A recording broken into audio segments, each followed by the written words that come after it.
Hello student, I am Sanjay sir, physics faculty. Last video lecture में हम discuss कर रहे थे इलेक्ट्रिकल फ्लक्स के बारे में।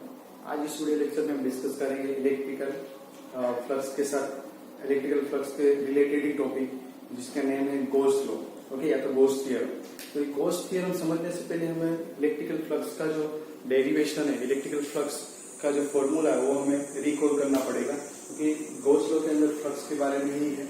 ओके, तो फ्लक्स क्या था? तो कोई फील्ड के अंदर इलेक्ट्रिकल फील्ड यहाँ पे यूनिफॉर्मली है, जिसके अंदर हम कोई सरफेस को देखिए, मान लो कि अपने पास कोई सरफेस है, तो इस सरफेस से जो पास होने वाली फील्ड लाइन है, उसको ही हम क्या बोल देते हैं? फ्लक्स बोल देते हैं। मतलब सरफेस से जो नॉर्मली पास हो गई फील्ड लाइन, उसको ही फ्लक्स बोल देते हैं। मतलब flux is directly proportional E and directly proportional ए था।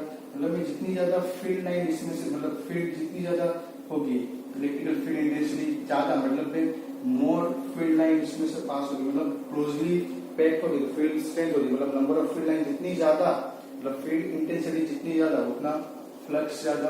ओके, और जितना ज्यादा एरिया होगा, उतनी फील्ड लाइन इसमें से ज्यादा पास होगी। मतलब जितनी ज्यादा एरिया होगा, उतना ही फ्लक्स होगा। मतलब है flux equals to E A vector में लिखे तो E dot A vector. Okay, तो ये फ्लक्स का हमने फॉर्मूला डिराइव किया था।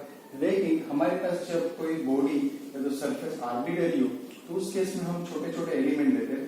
मान लो कि यहाँ पे हम कोई एरिया एलिमेंट लेते हुए सरफेस से एरिया एलिमेंट की डायरेक्शन कौन सी होगी, मतलब एरिया वेक्टर कौन सी डायरेक्शन में होगा? तो परपेंडिकुलर टू सरफेस, मतलब ये डी ए वेक्टर इसके परपेंडिकुलर होगा।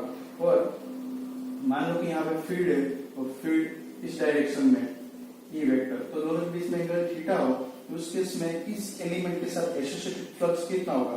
तो छोटा एलिमेंट है तो फ्लक्स भी कम ही है, स्मॉल, तो डी फाई इक्वल्स टू क्या आएगा यहाँ पे? ई dot D A cos theta.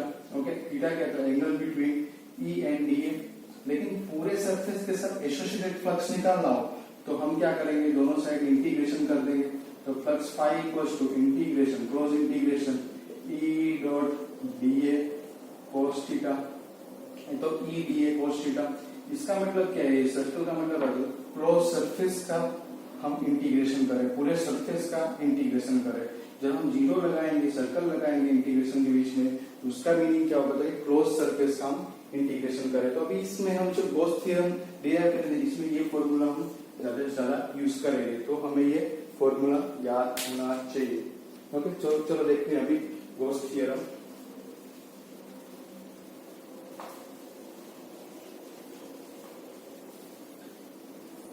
Okay, ये गॉस थ्योरम किसके लिए अप्लाई कर सकते हैं? गॉस लॉ किसके लिए अप्लाई कर सकते हैं? तो भाई जब भी चार्ज का डिस्ट्रीब्यूशन कोई सरफेस के ऊपर सिमेट्रिक हो, यूनिफॉर्मली चार्ज डिस्ट्रीब्यूशन हो, तो इस यूनिफॉर्मली चार्ज डिस्ट्रीब्यूशन से जो फील्ड लाइन मिलती है, या तो इलेक्ट्रिकल फील्ड मिलती है कोई पॉइंट के पास, ओके, उस फील्ड को फाइंड करने के लिए हम गॉस लॉ अप्लाई करते हैं। मतलब इजी वे में हम इलेक्ट्रिक फील्ड निकाल सकते हैं पर्टिकुलर कोई भी पॉइंट के पास, हम गॉस लॉ अप्लाई करते हैं। ओके, इसलिए हम गॉस लॉ यहाँ पे हम पढ़ रहे हैं। तो गॉस लॉ है क्या, तो वो समझते हैं यहाँ पे। तो मान लो कि कोई अपने पास बॉडी है, ये कोई सरफेस है, ये कोई क्लोज सरफेस है, इसमें डिफरेंट डिफरेंट पॉइंट पे चार्ज है, Q1, Q2, Q3, Q4, Q5, और आउटसाइड में कोई Q6 चार्ज है। तो गॉस लॉ क्या बोलता है? तो कि कोई क्लोज सरफेस के साथ एसोसिएटेड फ्लक्स फाई है, वो किसके बराबर होगा? तो कि इस क्लोज सरफेस में इनक्लोज चार्ज है, okay, Q enclose upon epsilon not के बराबर होगा। मतलब है जो क्लोज सरफेस के साथ एसोसिएटेड फ्लक्स है, तो लिंकेज जो फ्लक्स होगा वो किसके बराबर होगा? तो इस सरफेस के साथ, इस सरफेस के अंदर जो इनक्लोज चार्ज है, वो उसको डिवाइड करेंगे एप्सिलॉन नॉट से, तो उसके बराबर हमें यहाँ पे फ्लक्स मिलेगा। ओके, तो डेफिनेशन लिख सकते हो, net electric flux through a close surface. Close surface क्या होगा? तो 3D, मतलब मैं 3D में आपको सपोज करना, कोई भी चार्ज को क्लोज तभी करेगा जब वो 3D होगा।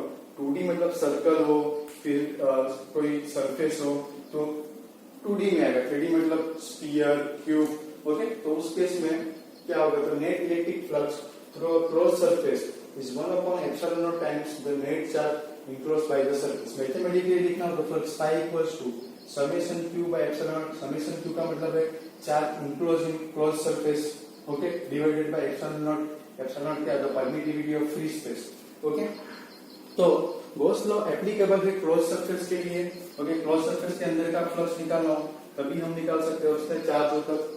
तो कोई चार्ज क्यू है यहाँ पे, इसको हमें क्लोज सरफेस में दिखाना पड़ेगा, तो उसके दिखाने के लिए हम क्या लेंगे, तो एक इमेजनरी क्लोज सरफेस लेंगे। इस इमेजनरी सरफेस को बोलते हैं गाउसियन सरफेस। गाउसियन सरफेस, ये गाउसियन सरफेस क्या होता है, तो ये गाउसियन सरफेस एक इमेजनरी क्लोज सरफेस है। ओके, जब हम गॉस लॉ अप्लाई करने वाले हैं कोई चार्ज के ऊपर या तो कोई चार्ज के सिस्टम के ऊपर, तो उस चार्ज के सिस्टम को हमें गाउसियन सरफेस के अंदर इमेजिन करना पड़ेगा। ओके, और उस गाउसियन सरफेस की कुछ प्रॉपर्टीज है वो देख लेते हैं। The Gaussian surface will be symmetric about charge, या तो चार्ज डिस्ट्रीब्यूशन वो चार्ज के अबाउट कैसे होनी चाहिए, सिमेट्रिक होनी चाहिए।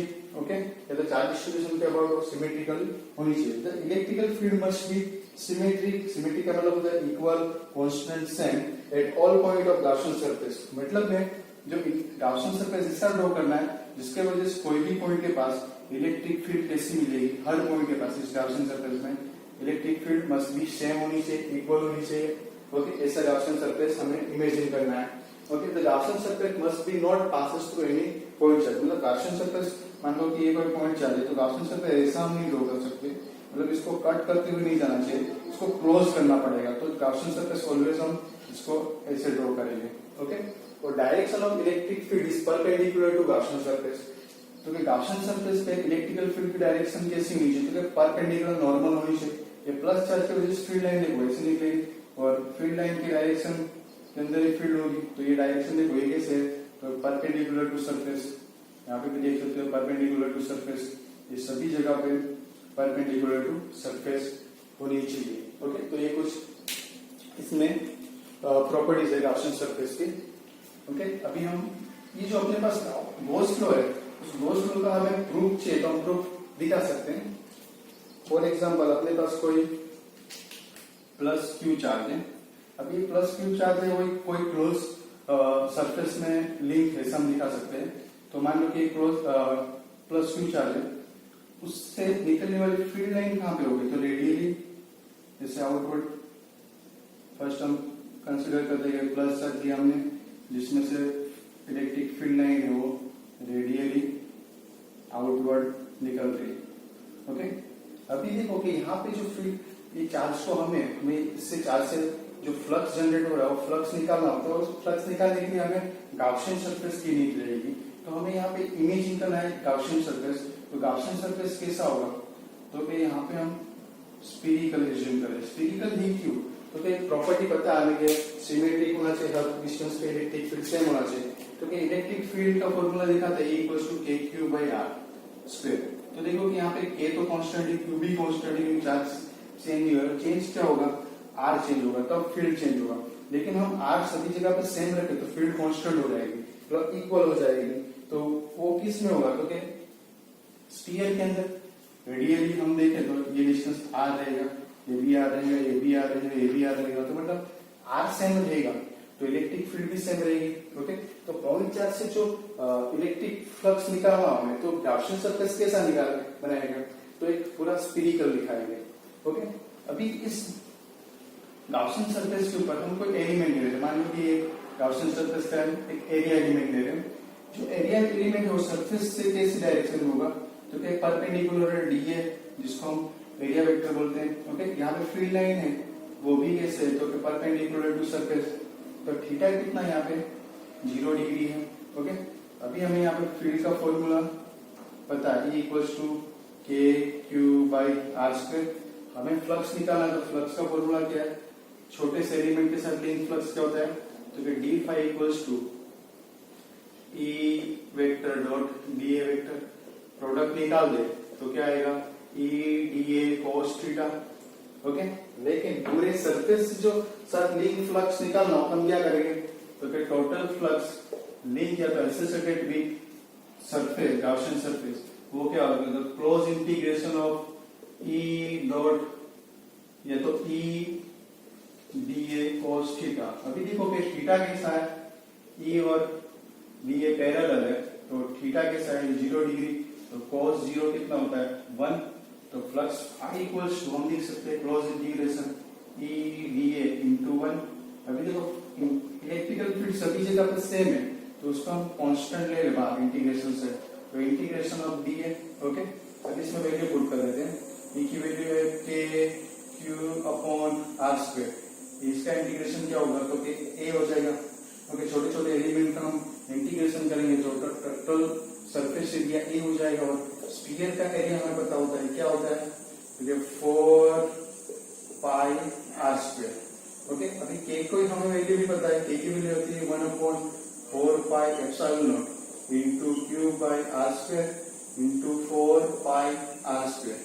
ओके, ये 4 pi cancel, r square cancel, तो जो नेट फ्लक्स मिलेगा तो क्लोज सरफेस के साथ वो क्या होगा, flux pi equals to q upon epsilon naught, जो हमारा गॉस थ्योरम था, गॉस लॉ था, वही हमने प्रूफ कर लिया।